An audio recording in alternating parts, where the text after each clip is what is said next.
ஒவ்வொருடைய வாழ்க்கையும் நல்லதாக உருவாக்கி கொள்ள முடியும். அப்படிதான் தேவன் நம்மை உருவாக்கி வைத்திருக்கிறார்.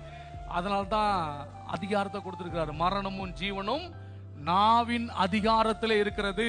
அப்போ என்ன அர்த்தம்? இந்த நாவின் அதிகாரத்தை கொண்டு அதை மரணமா ஜீவனா என்பதை நாம் தான் உருவாக்க வேண்டும். நாம் ஜீவனை பற்றி கொண்டால் நம்முடைய வாழ்க்கையில ஜீவன் இருக்கும்.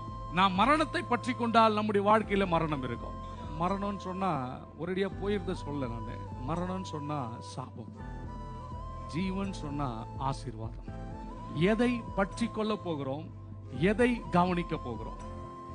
இந்த குறைவுகளை, இந்த மரணத்தை, இந்த சாபத்தை, இதை கவனித்துக் கொண்டிருந்தா, இதையே பார்த்து கொண்டிருந்தா நாம் நம்முடைய வாழ்க்கையும் அதை தழுவியே உருவாக்கி விடுவோம். அப்போ நம்ம கண்கள் எதை நோக்கி பார்க்கணும்னா அவரை நோக்கி தான் பார்க்கணும்.